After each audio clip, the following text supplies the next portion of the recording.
Hello friends, welcome back to my channel. This is Subhashis. बहुत सारे लोग ऑप्शन बाइंग के अंदर सक्सेसफुल होना चाहते हैं।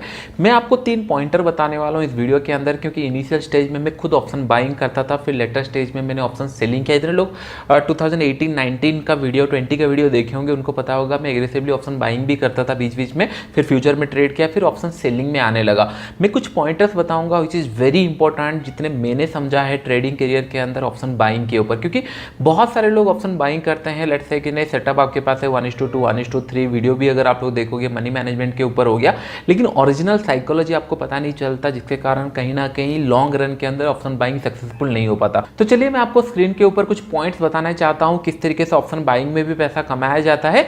ये मैंने 2020 में एलिस ब्लू में ट्रेड करता था, अभी वहां पे ट्रेड नहीं करता हूं। उस टाइम पे मार्जिन मिलता था, फिर धीरे धीरे फ्यूचर में भी मार्जिन मिलता था, फिर ऑप्शन सेलिंग में शिफ्ट हुआ तो थोड़ा वो अकाउंट ईजी रहता था। जितने लोग जीरो टू हीरो प्रोग्राम के होंगे, which is most important course, जितने लोग इनिशियल टाइम में ट्रेड करना चाहते हैं, क्योंकि साइकोलॉजी में बहुत सारे पॉइंट मैंने वहां पे कवर किए हैं और कुछ सेटअप भी हैं। डिस्क्रिप्शन बॉक्स में लिंक है, आप लोग चेक कर सकते हो।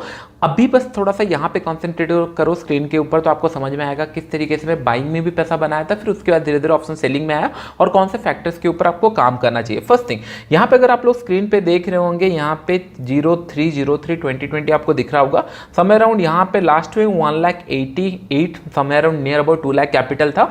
उसके बाद 7 लाख, 15 लाख, 23, 28, तो टोटल यहाँ पे आपको 7 लाख समथिंग यहाँ पे बना। फिर उसके बाद 10 लाख कैपिटल हुआ, फिर उसके बाद 1,55,000 यहाँ पे बना, 10 लाख कैपिटल, फिर उसके बाद 2 लाख समथिंग प्रॉफिट हुआ, 13 लाख कैपिटल हुआ, 2 पॉइंट समथिंग, तो टोटल 16। तो 1 लाख 2 लाख से टोटल 16 तक पहुंचा। कब तक? ये 11 तारीख तक पहुंचा। उसके बाद लॉस हुआ 9 लाख। बहुत सारे लोग ये सर बहुत ज़्यादा लॉस हुआ, क्योंकि उस टाइम मार्केट बहुत ज़्यादा वॉलेटिलिटी था। तो अगर आप देखोगे कैपिटल मेरा 1-2 लाख ही था और प्रॉफिट्स के ऊपर मुझे 40-30% भी ड्रॉ डाउन हुआ है। उसके ऊपर भी मैंने वीडियो बनाया है उसी जीरो टू हीरो कोर्स के अंदर, और बहुत सारे वीडियो यूट्यूब के अंदर भी आप देखे होंगे।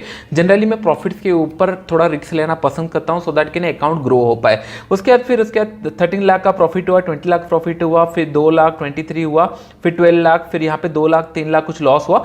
ऐसे करके समय अराउंड 49 लाख हम लोग का 20 तारीख तक बन गया। उसके बाद देखेंगे 2-3 लाख का लॉस हुआ, 47 बन गया, फिर 3 लाख का प्रॉफिट हुआ, फिर 50 हुआ, 7 लाख का लॉस हुआ, 6 लाख का प्रॉफिट हुआ, 49 हुआ। उसके बाद यहाँ पे समय अराउंड ऑलमोस्ट 10 लाख के आसपास कुछ प्रॉफिट हुआ है।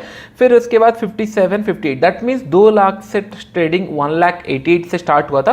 57 ऑलमोस्ट 2 लाख से 60 लाख हम लोग राउंड में ले लेते हैं, उतना तक प्रॉफिट हुआ। अभी मैं आपको इंपॉर्टेंट फैक्टर्स बताने वाला हूं। दैट मीन्स ऑप्शन बायर्स भी पैसा कमा सकते हैं, नो डाउट। मैं भी खुद इसके अंदर ट्रेड करता था, फ्यूचर में भी ट्रेड करता था, क्योंकि मोमेंटम हम लोग को कैप्चर करना रहता था। अभी जो मैं बताऊंगा मोस्ट इंपॉर्टेंट पॉइंट होने वाला है। तो चलिए मैं आपको 3 फैक्टर्स बताता हूं, जिसके ऊपर अगर आप लोग काम करोगे तो नो डाउट आपको ऑप्शन बाइंग के अंदर बहुत ज्यादा हेल्पफुल होने वाला है। फर्स्ट पॉइंट है स्क्रीन ऑन टाइम। देखिए, एक पॉइंट ध्यान में रखो, एज ऑप्शन बायर आपको यह समझना है कि नहीं, you are planning for to trade momentum. क्योंकि अगर आप सही भी हो और आपके फेवर में सही टाइम पे अगर मोमेंटम ना रहा, तो डेफिनेटली आपके अगेंस्ट में टाइम डिके होगा, थीटा डिके होगा, जिसको टाइम फैक्टर हम लोग बोलते हैं, और आप लोग लॉस करोगे। इट्स ऑलवेज बेटर कि नहीं, आपको मोमेंटम टाइमिंग करना पड़ेगा। That means screen on time बहुत ज्यादा इंपॉर्टेंट हो जाता है। अगर आप दिन भर ट्रेड करना पसंद करते हो, दिन भर आपको बाइंग करना है, तो नो डाउट आपको चांसेस आर वेरी हाई आप लॉसेस करोगे, क्योंकि 9 से 10 मोमेंटम रहेगा, उसके बाद थोड़ा साइडवेज रहेगा, और एवरी कैंडल में थोड़ा मोमेंटम होने के बाद आपको लगेगा सपोर्ट ब्रेक हो रहा है, फिर आप एक्सपेक्ट करोगे हर एक कैंडल मोमेंटम होगा। इससे क्या होगा, आपने 3 ट्रेड ले चुके हैं, उसके अंदर लॉस हुआ, चौथा ट्रेड आपका प्रॉफिटेबल हुआ, लेकिन 3 ट्रेड तक लॉसेस हो चुका था, ये चौथा ट्रेड आपको कवर करके नहीं देगा। That means screen on time is very important in option buying. मैं आपको सजेस्ट करूंगा, पहला 1 आवर इज मोस्ट इंपॉर्टेंट, क्योंकि पहले 1 आवर में मोमेंटम रहता है, कुछ न्यूज आने वाला है, 1 आवर में मोमेंटम रहेगा, लोगों को ट्रेड करना है, कुछ पोजीशन बनाना है, वीकेंड खत्म हो रहा है, नया स्टार्ट होगा, तो मॉर्निंग आवर में मोमेंटम रहेगा। जो मिडिल पोर्शन रहता है 10:30 से लेकर 12:30, ये थोड़ा सा साइडवेज मार्केट रहता है, और यहाँ पे सबसे ज्यादा लोग फंसते हैं। और इन द एंड में जो 12:30 के बाद एक मोमेंटम रहता है, उसके भी आप लोग प्रैक्टिस कर सकते हो। जनरली मैं जब ऑप्शन बाइंग करता था, मैं प्रैक्टिस करता था 1 घंटा कभी मिस नहीं करना है। And second thing, expiry days पे थोड़ा सा मैं ज्यादा फोकस करता था, क्योंकि अगर वहां पे मैं सही हो गया तो थीटा ज्यादा, टाइम वैल्यू ज्यादा रहता नहीं है एक्सपायरी में, तो डेफिनेटली अगर डायरेक्शनली मिल गया ज्यादा प्रॉफिट हो सकता है। अगर मैं आपको सजेस्ट करूं कि नहीं, अगर इमेजिन करो कि नहीं आपको ऑप्शन बाइंग पसंद है, ऑप्शन ऑप्शन बाइंग करना है तो हर दिन इंस्टेड ऑफ स्क्रीन के सामने आपको देखने से अच्छा है कि नहीं, एक दिन ट्रेड करो, थर्सडे के दिन ट्रेड करो, सारे दिन का जो स्टॉप लॉस रहता है उसको एक दिन में आप फोकस कर सकते हो, एक दिन में उतना स्टॉप लॉस लेके ट्रेड कर सकते हो। अगर आप सही रहे डायरेक्शनल तो आपको इजीली पैसा मिल सकता है। अगर ये आप नहीं कर सकते, इट्स ऑलवेज बेटर कि नहीं हर दिन 1 घंटा प्रैक्टिस करो, 1 घंटे के अंदर आपको ट्रेड फिनिश करना है तो आपको थोड़ा क्या होगा, ईजी होगा, क्योंकि हर बार आपको कुछ ना कुछ ऑप्शन बाइंग में हो सकता है 10 पॉइंट का मोमेंटम देखिए आप वहां पे जंप कर गए, momentum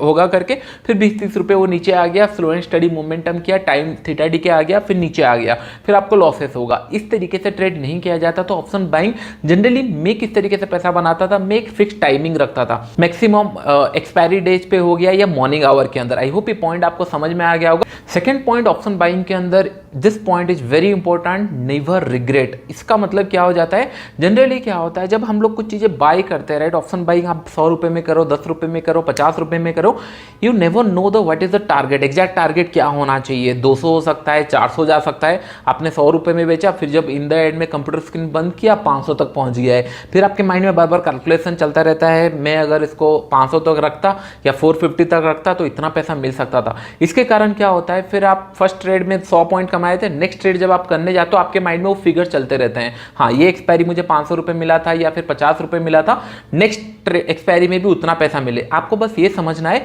you are trading for a momentum. आपको ये नहीं पता है कि नहीं कितना पैसा आपको मिल सकता है, कहां तक मार्केट जा सकता है। आपने एंटर किए, आपको मोमेंटम मिला, आपने इन किए, फिर 1:2 1:3 आपको मिल गया, बंद करना है, क्योंकि आपको कभी नहीं पता चलेगा टारगेट कहां पे है। इसीलिए लोग अपना साइकोलॉजी इंटैक्ट नहीं रख पाते, क्योंकि they don't know the target, और बार बार उनके माइंड में कुछ ना कुछ फिगर चलते रहते हैं। आज 3 बजे से मोमेंटम हुआ, अगर मैं 50 रुपए में खरीदता तो ये 150 तक जाता, लेकिन आप ये टाइम फ्रेम में ट्रेड नहीं कर रहे हो, आप मॉर्निंग आवर में ट्रेड कर रहे हो। अगर आप दिन भर का एक्शन देखोगे तो definitely you will feel regret, फिर आपका साइकोलॉजी इशू होगा। तो इसको मैंने बहुत टाइम तक प्रैक्टिकल में मतलब इन डिटेल्स में डिस्कशन किया था, इन डिटेल्स में मैंने इसको प्लान बनाया था कि नहीं मुझे रिग्रेट नहीं करना है, भले मार्केट 1000 पॉइंट चला जाए लेकिन मुझे रिग्रेट नहीं करना है। मुझे मेरा 100 रुपए मिल गया या फिर 1:3 मिल गया, 150 रुपए मिल गया, मैंने 50 रुपए में बाय किया था, मुझे 1:3 चाहिए था, 100 रुपए मिल गया, मैं उतने में खुश हूं। जिस दिन आप ये मान लोगे कि नहीं हाँ आपके हाथ में कुछ कंट्रोल नहीं है, आपको बस मिडिल पोर्शन लेके जाना है, क्योंकि क्या होता है जनरली ऑप्शन सेलिंग में ये फैक्टर नहीं आता। ऑप्शन सेलिंग लेट से 300 रुपए में कोई शॉर्ट किया है, इमेजिन करो आउट ऑफ द मनी 300 रुपए का शॉर्ट किया है, मार्केट 1000 पॉइंट फॉलो हो गया, उसके फेवर में मार्केट गया, लेकिन उसको पता है उसको 300 रुपए ही मिलने वाला है, तो उसको साइकोलॉजी इशू नहीं होगा, क्योंकि टारगेट इज ऑलरेडी डिफाइंड कि नहीं 0 तक मुझे आने वाला है। लेकिन ऑप्शन बाइंग में ये नहीं होता।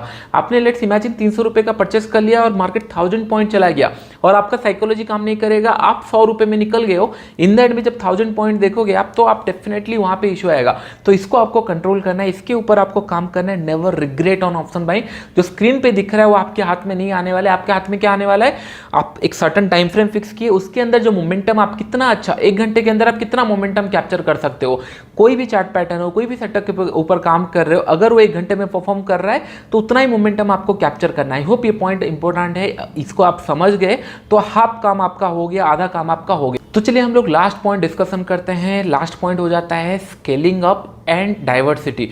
ये बहुत ज़्यादा फैक्टर है जब आपको पैसा बनने लगेगा, राइट। मैं आपको बता रहा हूँ, इमेजिन करो ऑप्शन बाइंग बहुत सारे लोग इसीलिए पसंद करते हैं क्योंकि उनको कम पैसे में ट्रेड करना मिल रहा है। इमेजिन करो कि नहीं आप जॉब बस इसीलिए कर रहे हो कि नहीं आपको बस एक सैलरी मिलता है। अगर बस इतना ही फैक्टर है तो डेफिनेटली आप लॉन्ग रन में कभी भी खुश नहीं रहोगे और फिर वो प्रॉब्लम कॉज करेगा। आपका जॉब हो गया या फिर ट्रेडिंग हो गया, आप जॉब कर रहे हो, इमेजिन करो जॉब आपको अगर पसंद है तो डेफिनेटली आपको जॉब भी पसंद आने वाला है। सेम ऑप्शन बाइंग आपको बाय हार्ट पसंद होना चाहिए। अगर आपको पसंद है तो डेफिनेटली कम पैसा हो ज़्यादा पैसा हो तो आपको समझ में आ गया कि नहीं आप किस तरीके से उसको यूटिलाइज कर सकते हो, तभी जाके आप ऑप्शन ट्रेडिंग में सर्वाइव कर सकते हो। इसीलिए ऑप्शन सेलिंग में थोड़ा सा लोगों को ईजी रहता है क्योंकि उन लोग जितना क्वांटिटी ऑप्शन बाइंग में खरीद सकते हैं उतना क्वांटिटी सेलिंग नहीं कर सकते सेम अमाउंट के अंदर। तो जब आप कम क्वांटिटी हैंडल करते हो डेफिनेटली साइकोलॉजी थोड़ा सा इशू नहीं आता है क्योंकि क्वांटिटी 10-15 रुपए ऊपर नीचे हुआ तो ज़्यादा आपको फर्क नहीं पड़ेगा। लेकिन ऑप्शन बाइंग के अंदर वो ड्रास्टिकली चेंज आ सकता है क्योंकि आप 100 रुपए में बाई किए हो, 5000 क्वांटिटी है, 40-50 हज़ार 1 लाख 2 लाख का स्विंग अगर दिखेगा, अगर ये आप रेडी नहीं हो तो बहुत इफेक्ट होगा। क्योंकि आपने सोचा था ओवरनाइट आपको प्रॉफिट मिल जाएगा ऑप्शन बाइंग में, एक दिन आया आपको मिल भी गया, लेकिन वो पैसे का करेंगे क्या क्योंकि आपको पता ही नहीं है। आपने 100 रुपए में खरीदा था 1000 क्वांटिटी, अभी आप रेडी हो गए हो 5000 क्वांटिटी तक प्रॉफिट आ गया है, 5-10 लाख आपके अकाउंट में बन गया है। अभी आप क्या करोगे, आप 5000 क्वांटिटी में अगर ट्रेड करोगे तो वहां से लॉसेस आना स्टार्ट होगा अगर आप मोमेंटम ट्रेडिंग सही से प्रैक्टिस नहीं किए हो। तो ये 3 पॉइंट के ऊपर अगर आप लोग काम करोगे तो आई होप ये पॉइंट आपको समझ में आ गया होगा। कॉपी में लिख लो ये सारे 3 पॉइंट और इसी के ऊपर काम करो। पूरा प्लान हो जाना चाहिए कितना तक आप स्केल अप करना चाहते हो ऑप्शन बाइंग को, कितना मोमेंटम में आपको ट्रेड करना है और कौन से एरिया के अंदर आपको फोकस करना है। मार्केट 100 रुपए का 1000 चला जाए आपको फोकस नहीं करना है। मुझे याद है 2020 में मैंने 20 रुपए का ऑप्शन बाई किया था, 600 में मैंने बुक किया और वो 2100 में जाके क्लोज हुआ क्योंकि मार्केट उतने फ्लो में मोमेंटम कर रहा था। अगर मैं वहां पे रिग्रेट करता तो उसके बाद का प्रॉफिट और नहीं मिलता। तो ये पॉइंट ध्यान में रखो, रिग्रेट करना नहीं है। मार्केट कहीं पे भी चला जाए बस आपको रेडी रहना है। आपके सेटअप के हिसाब से अगर मोमेंटम मिला है आपको कैच करना है। आपके टाइम फ्रेम के अंदर मोमेंटम अगर मार्केट में मिला है तो कैच करना है, नहीं मिला है स्टॉप लॉस देके फिर निकलना है, फिर नेक्स्ट डे। उसके बाद क्या हुआ आप लोग फिगर आउट नहीं कर सकते। आपका एक सेपरेट टाइम फ्रेम में आपका सेपरेट माइंडसेट है, आपका एक सेपरेट गोल है, तभी जाके आप सर्वाइव कर सकते हो ऑप्शन बाइंग के अंदर। आई होप ये पॉइंट आपको समझ में आ गया होगा। वीडियो अच्छा लगा तो लाइक एंड शेयर कमेंट। अभी के लिए इतना ही, थैंक यू।